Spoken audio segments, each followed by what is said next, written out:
Welcome back, everybody, to My Nerdy Treasures, here with my brother.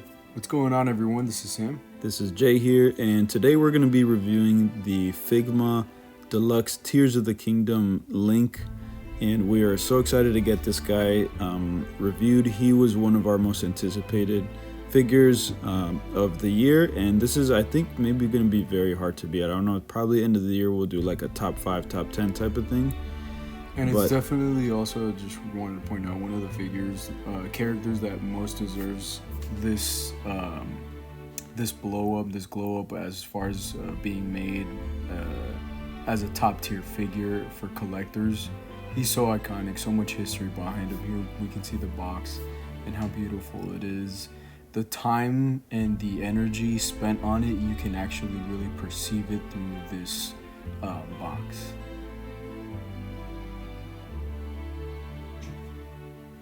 So now we're going to go over first impressions. Just pulling him out just feels quality. Definitely quality. Personally, this is our first Figma figure, at least the one that I've been able to handle. Quality of paint, wonderful. Very, very highly detailed, as you guys can see in the images. Quality paint. The joints feel nice and smooth. And like the amount of details that they put on everything, the quiver of the arrows, the sculpting that they put into the his armor under his breastplates and his gauntlets. The accessories too, they really bring the game to life with how they made this figure. You really feel like it's the one from the game, and you're able to slowly upgrade your character as time goes on, and they did a phenomenal job. I mean, here we can see the 3D printing that we see on the figure and the accessories. The paint work is just beautiful. There's no peeling or anything like that. What an incredible figure so far. Yeah, and we're gonna go into that a little bit later, but here you can see we just try to get some good shots of the mobility. We had no issues when it comes to the articulation of the figure.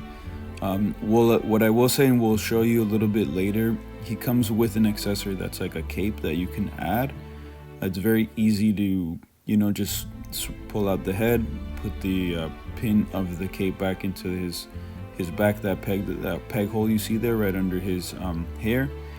That will change the range, but the fact that they added a joint to his little ponytail, I guess we can say, like, this, what a detail. Like, they didn't have to do that, but they did.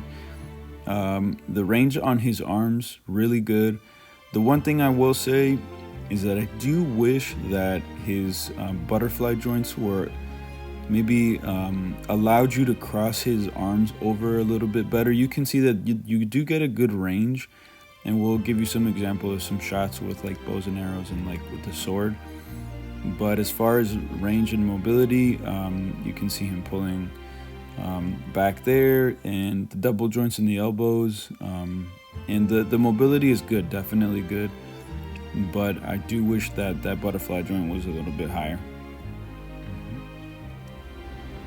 So here we can see a couple of other shots and positions that we were able to put him in. The shoulder plate doesn't really go against. It doesn't get in the way. It doesn't get in the way, right? Thank you. It doesn't get in the way of moving him around and posing him, and you actually get really nice positions with him and his accessories.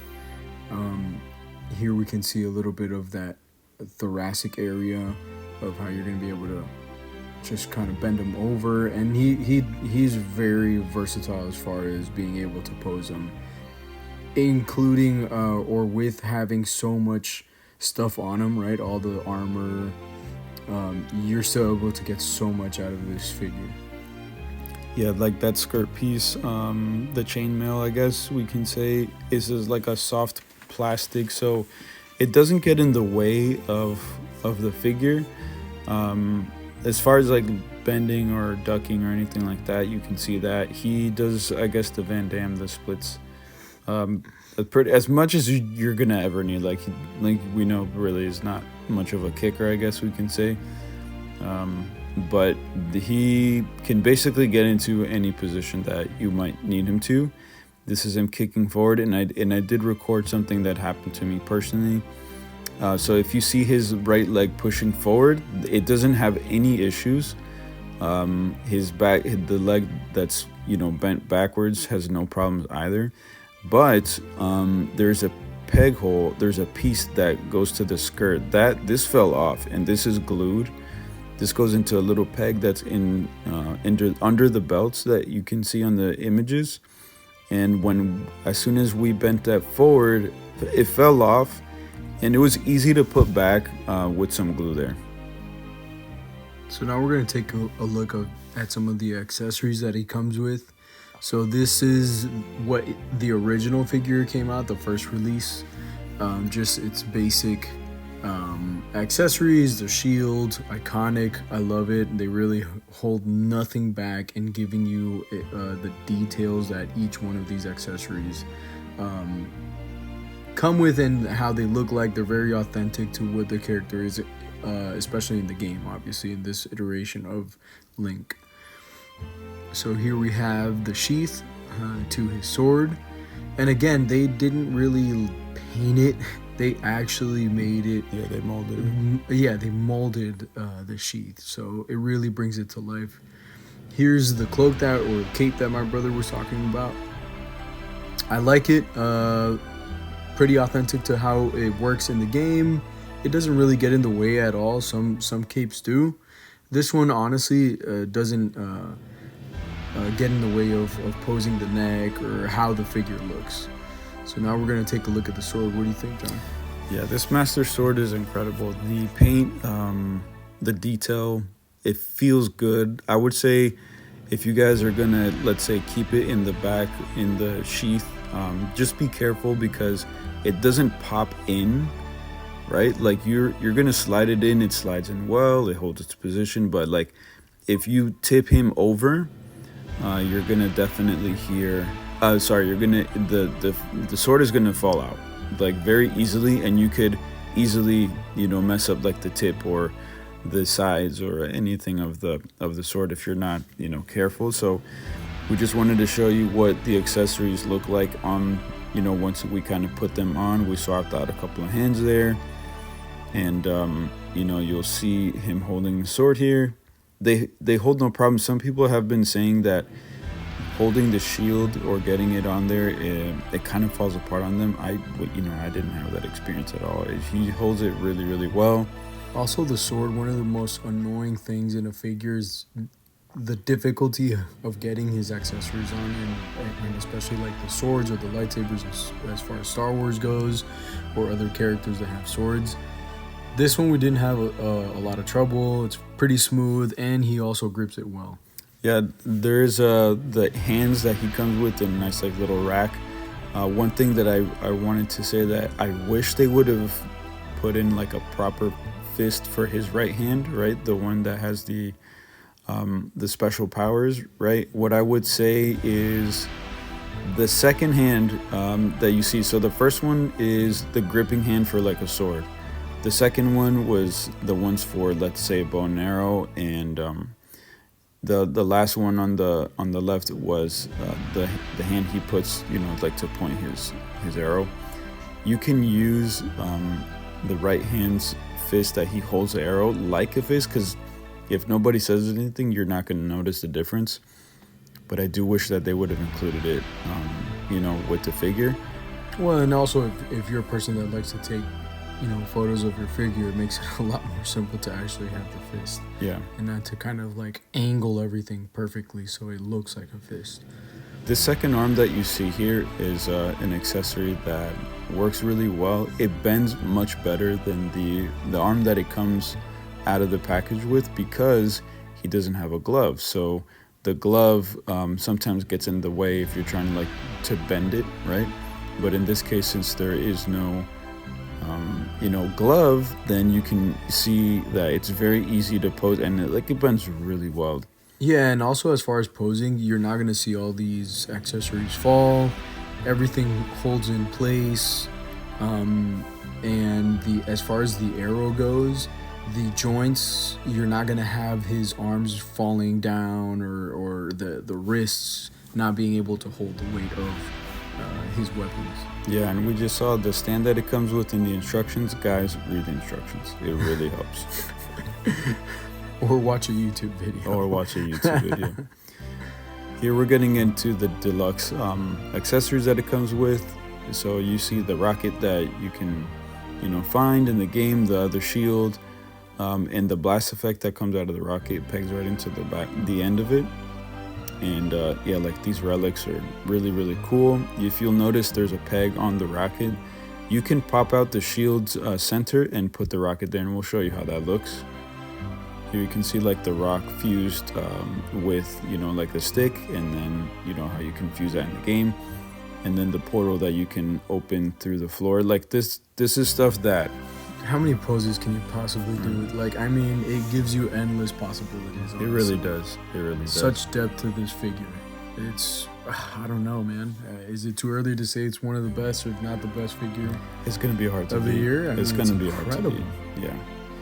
Here we can see him. Like this rock, guys, this hammer is heavy. Yeah. It's very heavy. So if you put him, like, picking it up, that wrist gives out very easily. So, it's much easier to pose it on the ground.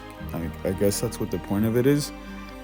But, it's heavy. It's definitely heavy, bro. Like, that wrist does not hold it well. It's funny that they didn't make it hollow, which I think is actually a pretty cool detail. They really make it feel like it's a rock. I'm not sure how, as far as being able to hold it up and all that, it comes off but it's pretty cool. They could have done that. Yeah. That's true. I mean, the solid feels nice, but for practical use, definitely could have been. So here's the portal of him, like, let's say, coming out through look at that.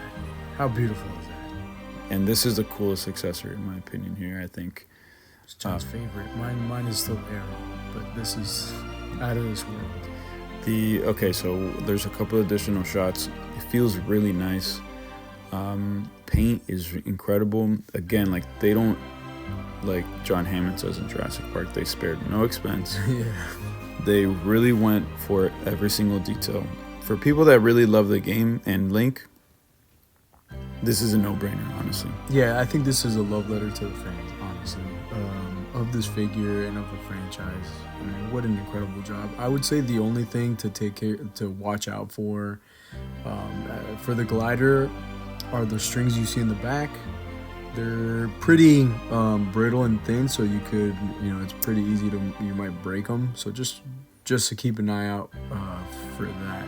Yeah. And the wrists, it's a cool compromise, right? You're not gonna be losing this. You're not gonna be like peeling, trying to put the grip on there, because it comes with that grip. Mm-hmm. So you actually have to snap the rest of the body onto those hands. So it's part of the glider, and so I guess it's good, right? I don't know. What do you think? Yeah. It's light, so it does exactly what you need it to do. Size comparisons, we have the Buzz mod, Roni Kenshin, and we just added the Trunks boy from the future, SH Figuarts. So he's actually taller than I thought he was going to be. Just a couple of guys with some swords. All the sword guys, man. They're ready. All right, Jay, so what do you think? What are your final thoughts and your ratings on the figure? As far as, look, this pose real quick before I get into that. I tried to do it. It was very easy. It wasn't hard at all. He holds a pose. I hate when they advertise specific poses on figures, and then when you get them in your hand, you can't do them. So that's why I had to try this one.